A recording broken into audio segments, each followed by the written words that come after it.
Ahora hablaremos de las enfermedades pápulo-escamosas. En primer lugar, tenemos a la representante de este grupo de enfermedades, que es la psoriasis. La psoriasis debemos tener en cuenta que es una enfermedad crónica recurrente, es decir, que se presenta a brotes y es de naturaleza autoinmunitaria. Se dice que el TGLP1, el linfocito, es el implicado. Se habla de una predisposición genética relacionada con el gen HLA-CW6, que está en el locus denominado SORS1. En general se hablan de muchos más genes, muchos más locus, pero sobre el contexto de una predisposición genética aparece algún desencadenante en algún momento de la vida del paciente, que puede ser infeccioso, como lo que veremos en la psoriasis gutata. Traumático está relacionado con el fenómeno de Kepner, que es en una zona de traumatismo, en una piel sana, lógicamente, se provoca la aparición de la enfermedad del paciente. Es decir, un paciente que, por ejemplo, ya tiene diagnosticada la psoriasis, provocas fricción de alguna zona de piel sin psoriasis y aparece la misma debido al traumatismo. Fármacos, también hay algunos implicados en el empeoramiento de la psoriasis, como los antimicóticos de tipo terbinafina. El sol, en muchas ocasiones el sol puede ser un beneficio para el paciente con psoriasis, pero también existe un grupo minoritario de pacientes en el cual el sol más bien es un desencadenante de psoriasis. El embarazo, es sabido que algunos pacientes debutan la psoriasis durante el embarazo. El estrés sí que empeora la psoriasis y por supuesto la obesidad no es compatible con la psoriasis. De hecho, se requiere de un buen control metabólico de la psoriasis para que la psoriasis también esté bien controlada. Se sabe que existe una edad de aparición bimodal en la psoriasis. Si es menor, aproximadamente los 20, 30 años, se puede decir que el paciente probablemente tenga un antecedente de psoriasis, un antecedente familiar. En cambio, cuando aparece a los 40, 50 años, que es lo más común, el paciente carece de ese antecedente familiar. No hay predominancia por los géneros y la clínica es muy clásica. La clínica se caracteriza por placas eritematosas, que es lo común en todas las enfermedades eritematoescamativas que vamos a mencionar, pero las escamas son el punto clave aquí en la psoriasis. Las escamas pueden describirse en la literatura como escamas grises, escamas plateadas, escamas secas, escamas grandes. Algunos las refieren como escamas blanquecinas también. Cualquier descripción está bien, pero eso nos va a permitir diferenciar a la psoriasis de las otras entidades. Y la localización también es muy típica de la psoriasis. Zonas de extensión. Esto, por ejemplo, incluye a los codos y las rodillas. También el cuero cabelludo o también la región sacra. Son muy típicas. El manejo, como hay una inflamación aquí, el manejo puede incluir el tratamiento tópico en el caso de que el compromiso de la psoriasis ocupe menos del 10% de la superficie corporal total. Para ello se utilizan corticoides tópicos de alta potencia, como el clobetasol, calcipotriol también, es un derivado de la vitamina D, y un retinoide tópico como el tazaroteno. Los otros tratamientos incluyen los tratamientos sistémicos. Ya cuando la psoriasis evoluciona, puedes hacer uso del metotrexate, la ciclosporina o el acitretin, que es un retinoide sistémico. Tener en cuenta que dentro de los tratamientos sistémicos no optamos por los corticoides, ya que los corticoides pueden más bien predisponer a un rebote en la psoriasis. También se utiliza fototerapia, y esto es el uso de una radiación o una luz ultravioleta artificial para desinflamar y desaparecer las lesiones. Es por esto que se explica que algunos pacientes, por ejemplo, en una luz ultravioleta natural como la del sol, mejoran su cuadro. Sin embargo, esto no nos debe llevar a pensar de que el paciente puede libremente exponerse al sol al punto de quemarse, porque si se quemara el paciente, ya lo que estaría provocando es un traumatismo o sobre la piel y por lo tanto puede empeorar su psoriasis por el fenómeno de Kepner. Biológicos son medicamentos más actuales que realmente son el último escalón en el tratamiento, porque son muy costosos también. Entre los subtipos de psoriasis tenemos a la más conocida y a la más frecuente, que es la psoriasis vulgar, 90% de los casos. Y esta es la psoriasis que está claramente descrita con la clínica que les he mencionado. Placas eritematosas con unas escamas blanquecinas, grises, y miren que está en la ubicación típica en este caso de la región sacra. Existe otro tipo de psoriasis menos frecuente denominada psoriasis gutata, en el que más que placas el paciente tiene pápulas eritematosas con esta descamación gris, blanca, seca, que se va a ubicar esta psoriasis gutata en tronco sobre todo y aparece posterior a una infección respiratoria por el estreptococo beta hemolítico. Y aquí el grupo etario principalmente afectado son los adolescentes. Suele resolverse con el tiempo este cuadro. Sin embargo, a futuro el paciente puede tener un riesgo incrementado de hacer una psoriasis vulgar en la adultez. Otro subtipo de psoriasis es la denominada psoriasis inversa, que es la psoriasis que ataca a los pliegues. El pequeño detalle con esta psoriasis es que es de difícil diagnóstico. ¿Y por qué es de difícil diagnóstico? Porque el paciente al tener la psoriasis en las zonas de pliegues pierde las escamas, entonces no logras verlas, por lo que te cuesta hacer el diagnóstico adecuado. Existe otro subtipo de psoriasis denominada psoriasis ungueal, que es la que ataca las uñas, y el principal o el signo más frecuente que solemos ver o más característico de pronto es el pitting, que es esto que se llama punteado ungueal.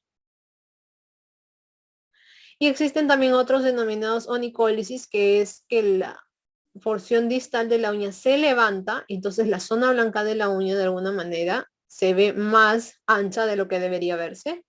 Pero lo importante que deberíamos recordar de la psoriasis ungueal es que muchas veces es una alerta de que el paciente ya está siendo comprometido también en sus articulaciones, es decir, que tiene una artropatía psoriásica. Así que con eso nos damos cuenta que la psoriasis potencialmente ataca cualquier parte del organismo. También puede atacar las mucosas. De hecho, se han reportado algunos casos, por ejemplo, de psoriasis en la mucosa del pene. Y esto es para que sepan que su presentación puede ser muy variada. La dermatitis seborreica es el otro representante del grupo de las enfermedades papuloescamosas. Y este también es un cuadro crónico y recurrente que dentro de todo no merma la calidad de vida del paciente. Se dice que hay una alteración en la secreción sebácea. Esta alteración puede ser tanto cuanti como cualitativa. Se dice que más es cualitativa. Un microorganismo implicado es el hongo denominado Malassezia furfur, o también conocido como Pityrosporum ovale. Este hongo, recordemos que es un hongo propio de la piel, saprófito. Entonces, de alguna manera, está implicado en la fisiopatología de la dermatitis seborreica. Y lo que debemos recordar es que pacientes con VIH y Parkinson son pacientes que tienen más propensión a hacer este cuadro. Típicamente el paciente de dermatitis seborreica es un paciente varón. Los principales grupos etarios afectados son los dos presentados aquí en las imágenes. Y primero hablemos de la clínica. La clínica típica es de nuevo pápulas o placas también pueden ser eritematosas. Y aquí la clave vienen a ser de nuevo las escamas, más unas escamas que se describen como amarillentas, grasosas o untuosas al tacto. Y no solo eso, la localización también es muy distinta a la psoriasis. La localización es en áreas sebáceas.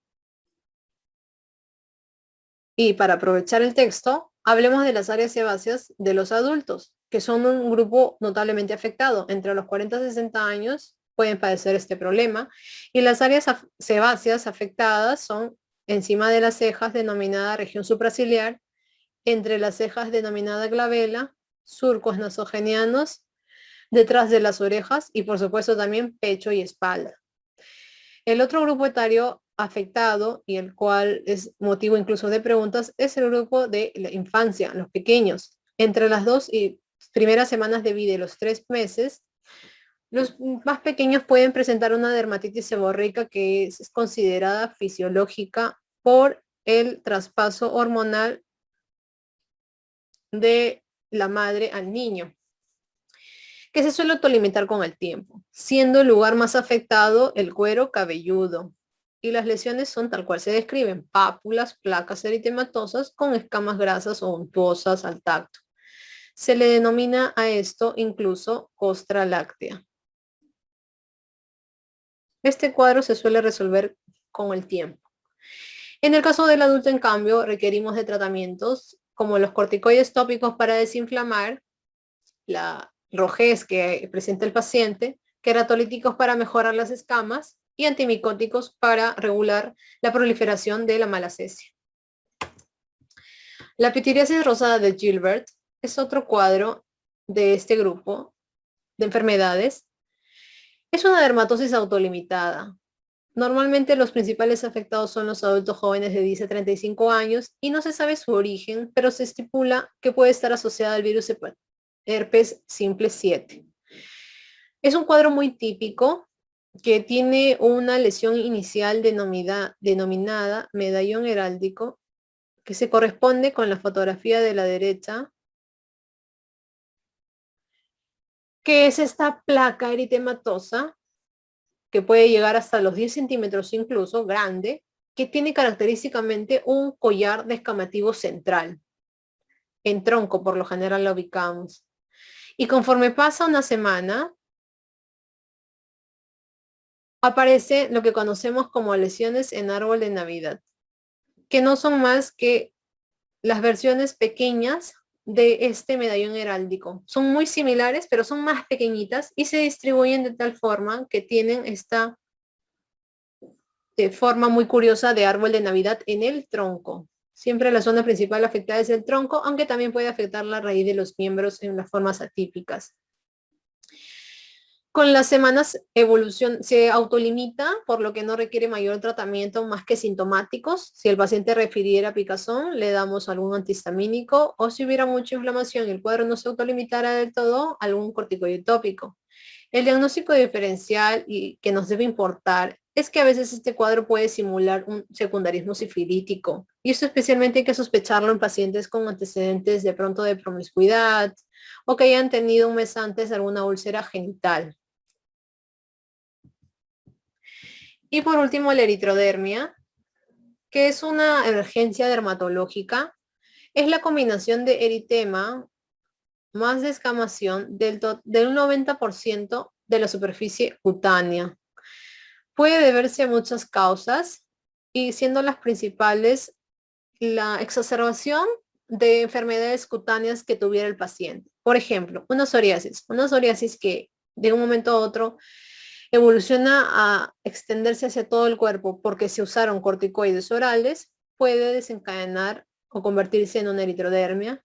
También puede pasar lo mismo con una dermatitis atópica complicada y otras enfermedades aquí mencionadas. Menos frecuentemente, una eritrodermia es causada por drogas o por un linfoma cutáneo denominado síndrome de Sézary. El problema es que a veces simplemente no se detecta la causa y como es una emergencia, hay que tratar al paciente, ya que este cuadro cursa con síntomas sistémicos. Si es posible, se le realiza al paciente una biopsia y nos puede esta orientar el diagnóstico etiológico en un 60% de los casos. El paciente se puede complicar, así que lo ideal es que esté hospitalizado. Entonces, lesión elemental en la psoriasis y la dermatitis seborreica. Recordemos que ambos cursan con placas eritematosas.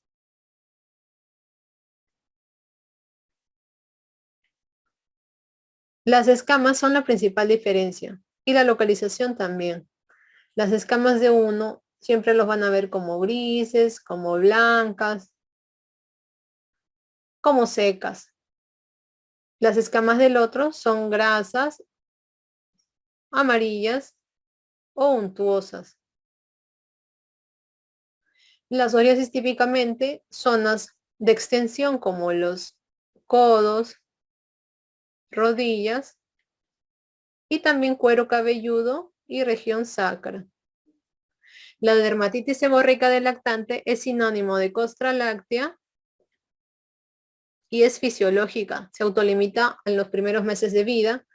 Y el diagnóstico diferencial de la pitiriasis rosada, especialmente si el paciente tiene factores de riesgo, es la sífilis, así que corresponde hacerle exámenes, especialmente si las lesiones también están comprometiendo palmas y plantas.